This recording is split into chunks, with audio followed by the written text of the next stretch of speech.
할렐루야. 오늘도 새벽 예배에 나오신 성도님들을 주님의 이름으로 축복하고 환영합니다. 함께 시간 우리 기도하며 예배의 자리로 나가도록 하겠습니다. 함께 기도하겠습니다.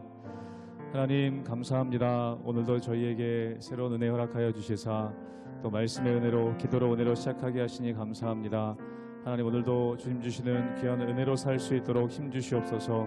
우리 성도님들의 삶과 가정 가운데 늘 은혜가 넘치게 하시며 하늘의 은혜로 담대하게 살아가실 수 있도록 역사하여 주시옵소서. 감사드리며 예수님의 이름으로 기도하옵나이다. 아멘.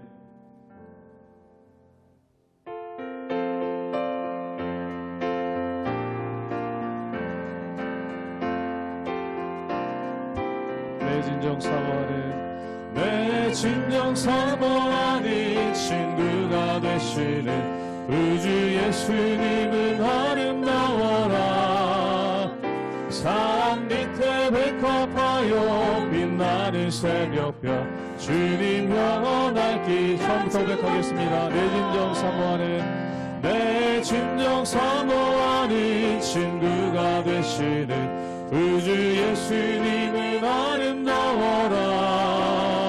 산 밑에 백합하여 빛나는 새벽별 주님 영원할 길 아주 없도다. 내 맘이 아플 적에 그 위로 되시며 나 외로울 때 좋은 친구라. 주는 저 산 밑에 백합 빛나는 새벽별 이 땅 위에 비길 것이 없도다. 내 맘의 모든 염려 이 세상 고락도 주님 항상 같이 하여 주시고 시험을 당할 때에 악마의 계교를 즉시 물리치사 나를 지키네. 온 세상 날 버려도 주 예수 안 버려 끝까지 나를 돌아보시니.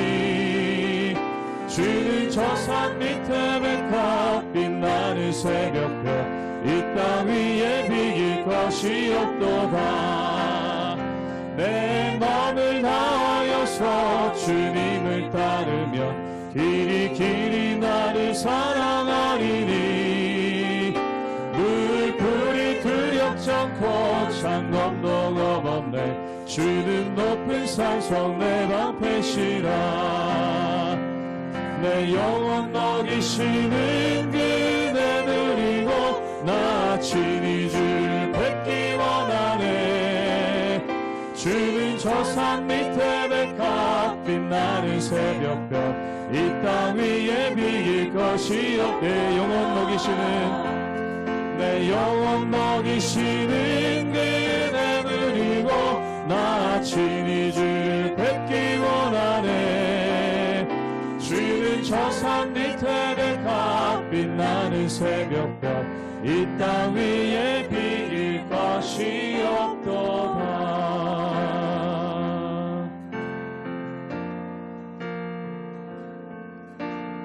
나 주님의 기쁨 되기 원하네. 내 마음을 새롭게 하소서. 새 부대가 되게 하여 주사. 주님의 빛 비추게 하소서. 나 주님의 기쁨 되기 원하네. 나 주님의 기쁨 되기 원하네. 내 마음을 새롭게 하소서. 새 부대가 되게 하여 주사. 주님의 빛 비추게 하소서. 내가 원하니 한같이 주님의 기쁨이 되는 것. 내가 원하니 한같이 주님의 기쁨이 되는 것. 겸손히 내 마음 드립니다. 겸손히 내 마음 드립니다. 나의 모든 것 받으소서. 나의 맘 깨끗게 씻어주사 주의 길로 행하게 하소서. 내가 원하니 한같이 주님의 기쁨이 되는 것. 내가 원하니 한같이 주님의 기쁨이 되는. 내가 원하는 한 가지. 내가 원하니 한같이 주님의 기쁨이 되는 것. 내가 원하니 한같이 주님의 기쁨이 되는 것.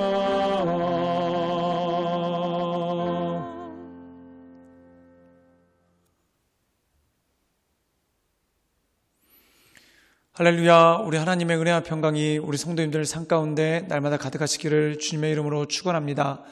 우리가 시편의 말씀을 묵상하다 보면 고난에 대한 탄원시가 참 많은 것을 보게 됩니다. 고난에는 두 가지 종류가 있죠. 첫 번째는 죄를 지었기 때문에 그것에 따라서 합당하게 받는 징벌이 있다는 것입니다. 그런데 또 한 가지는 죄를 짓지 않았음에도 불구하고 우리에게 오는 고난이 있을 때가 있죠. 만약에 우리가 죄를 지어서 고난을 받을 때는 회개를 하고 또한 그것에 대해서 이해도 합니다. 그런데 아무 잘못을 저지르지 않은 것 같은데 고난이 올 때 우리 마음 가운데 어지러움이 오고 또한 무엇이 어디부터 잘못된 것인지 그것에 대한 혼란이 참 올 때가 많은 것을 보게 됩니다. 특별히 오늘 시편 말씀 가운데 보면은 고난에 대해서 우리에게 말씀하고 있는데, 즉 다시 말해서 무고한 고난당할 만한 일이 아닌 것 같은데 고난이 왔을 때 이것을 우리가 어떻게 해야 되는가, 이것에 대해서 노래하고 하나님께 나가는 말씀이 오늘 말씀 가운데 나와 있다는 것이죠. 사랑하는 여러분, 우리에게 고난이 왔었을 때 죄로 인한 고난이 왔다. 그럼 죄에 대해서 회개하고 하나님께 자복하고 돌이키면 됩니다. 그런데 내가 신앙생활을 잘하고 있고 또한 하나님 보시기에 온전한 삶을 살려고 애쓰는데도 불구하고 고난이 왔다. 그렇다면 그 고난에는 하나님의 뜻과 계획이 있다는 겁니다. 그러므로 그때 좌절하거나 낭망하는 것이 아니라 하나님의 뜻과 계획을 바라보며 하나님의 인도하신 가운데 늘 온전함으로 나가시는 우리 모든 성도님들 되시기를 주님의 이름으로 축원합니다. 시편 44편 9절에서 26절 말씀입니다. 그러나 이제는 주께서 우리를 버려 욕을 당하게 하시고 우리 군대와 함께 나아가지 아니하시나이다. 주께서 우리를 대적들에게서 돌아서게 하시니 우리를 미워하는 자가 자기를 위하여 탈취하였나이다. 주께서 우리를 잡아먹힐 양처럼 그들에게 넘겨주시고 여러 민족 중에 우리를 흩으셨나이다. 주께서 주의 백성을 헐값으로 파시며 그들을 판값으로 이익을 얻지 못하셨나이다. 주께서 우리로 하여금 이웃에게 욕을 당하게 하시니 그들이 우리를 둘러싸고 조소하고 조롱하나이다. 주께서 우리를 뭇백성 중에 이야깃거리가 되게 하시며 민족 중에서 머리 흔들림을 당하게 하셨나이다. 나의 능욕이 종일 내 앞에 있으며 수치가 내 얼굴을 덮었으니 나를 비방하고 욕하는 소리 때문이요 나의 원수와 나의 복수자 때문이니이다. 이 모든 일이 우리에게 임하였으나 우리가 주를 잊지 아니하며 주의 언약을 어기지 아니하였나이다. 우리의 마음은 위축되지 아니하고 우리 걸음도 주의 길을 떠나지 아니하였으나 주께서 우리를 승냥이의 처소에 밀어넣으시고 우리를 사망의 그늘로 덮으셨나이다.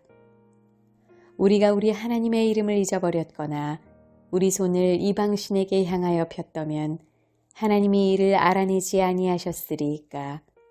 무릇 주는 마음의 비밀을 아시나이다. 우리가 종일 주를 위하여 죽임을 당하게 되며 도살할 양같이 여김을 받았나이다. 주여 깨소서, 어찌하여 주무시나이까. 일어나시고 우리를 영원히 버리지 마소서. 어찌하여 주의 얼굴을 가리시고 우리의 고난과 압제를 잊으시나이까. 우리 영혼은 진토 속에 파묻히고 우리 몸은 땅에 붙었나이다. 일어나 우리를 도우소서.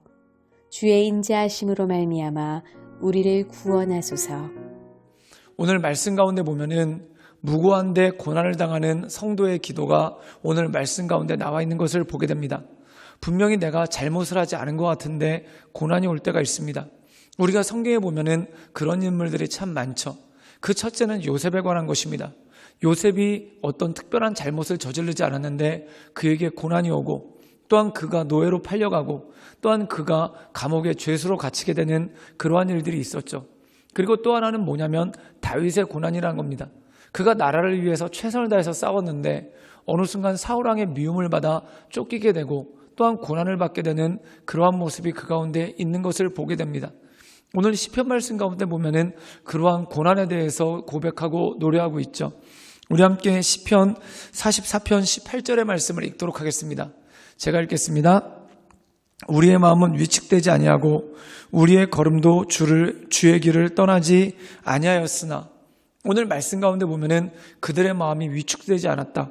즉 죄악에 굴복하지 않았다는 것이죠. 또한 그들의 걸음걸이가 주님을 떠나지 않았다는 겁니다. 즉 하나님 보시기에 온전한 삶을 살려고 애썼다는 것이죠. 그런데 어떤 일이 벌어지는가?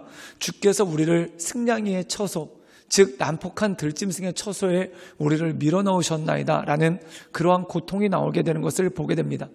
사랑하는 여러분, 우리 마음 가운데 자리 잡고 있는 것 중에 하나가 바로 인과 응보입니다. 즉 어떤 원인이 있기 때문에 이런 일이 있다라고 생각을 하죠. 그런데 그 원인을 과거에서만 찾으려고 하는 경우가 참 많다는 겁니다. 사랑하는 여러분, 과거에서 우리가 현재 당하고 있는 고난의 원인을 찾는 것이 아니라 미래를 바라보면 지금 현재 고난이 이해가 될 때가 있습니다. 그 모든 것들 중에 하나가 뭐냐면 우리가 요셉에 대해서 생각해 봤었을 때 요셉이 나중에 이집트의 총리 대신이 됩니다. 그리고 총리 대신이 됨으로 말미암아 하나님의 뜻을 이루고 또한 이스라엘 백성들을 구원하고 더 나아가 모든 민족의 백성들을 구원하게 되는 그러한 역사가 그 가운데 있죠. 그럼 이것이 의미하는 바는 무엇이겠습니까? 지금 현재 요셉이 받는 고난은 미래에 있다는 것입니다. 즉 미래에 하나님께서 그를 장성시키기 위해, 즉 그를 온전한 순금과 같이 나가기 위해 현재를 단련하는 모습, 즉 다시 말해서 그 고난은 미래에게 있는 것이고 비전 가운데 있는 것이죠. 사랑하는 여러분, 때로 주님께서 우리를 순금으로 만드시기 위해 현재 고난을 주시고 현재 우리를 단련하실 때가 있다는 겁니다. 이것을 기억할 때 현재의 고난을 우리가 넉넉히 이겨나갈 수 있는 능력이 그 가운데 있는 것이죠. 우리 함께 시편 44편 26절의 말씀을 읽도록 하겠습니다. 제가 읽겠습니다. 일어나 우리를 도우소서. 주의 인자하심으로 말미암아 우리를 구원하소서. 그렇다면 미래에 주님께서 우리를 연단시키시고 또한 우리를 정금과 같이 사용하시기 위해서 고난을 주실 때 이것에 대해서 어떻게 우리가 대응해야 되는가? 하나님께 간절함으로 기도하고 하나님께 엎드리는 것, 이것이 바로 대응 방법이고 그 뜻이라는 것입니다. 그래서 욥기에는 나의 갈 길을 오직 그가 아시나니 그가 나를 단련하신 후에는 정금과 같이 나오게 하실 것이다. 즉 나의 갈 길을 그가 아신다는 거죠. 내가 왜 고난을 받는지, 또한 내가 이런 길에 왜 지금 서 있는지 알지 못하지만 하나님께서 그 모든 것을 아시기 때문에 전적으로 하나님께 모든 것을 맡기고 또한 전적으로 하나님을 의지하며 나가는 것, 이것이 바로 온전한 믿음이고 온전한 신앙이라는 것입니다. 그러므로 사랑하는 여러분, 우리의 삶의 모든 길을 아시는 주님, 또한 우리의 삶의 모든 것을 주관하시는 주님, 그 주님께 모든 걸 맡기고 주님께서 기뻐하시는 대로 날마다 온전한 삶을 살아가시며 온전한 길을 걸어가시는 우리 모든 성도님들 되시기를 주님의 이름으로 축원합니다. 함께 기도하시겠습니다. 우리 삶에 힘되시고 능력되신 주님, 우리는 우리의 갈 길을 알지 못하지만 주님께서 우리의 모든 것들을 아시고 현재 고난당하는 이유가 뭔지 난 알지 못하지만 주님께서 우리를 요셉과 같이 또한 주님께서 우리를 다윗과 같이 쓰시기 위해 단련시킬 때임을 우리가 알고 온전히 주께 기도함으로 또한 나를 온전하게 이끌어 주실 그 주님만을 바라보며 날마다 기도로서 엎드리며 하나님의 은혜 가운데 날마다 나아갈 수 있도록 주님 우리를 붙잡아 주시고 우리 가운데 역사하여 주시옵소서. 주님께 모든 걸 위탁드리오며 살아서 역사하시는 주 예수 그리스도의 이름으로 감사하며 기도드리옵나이다. 아멘.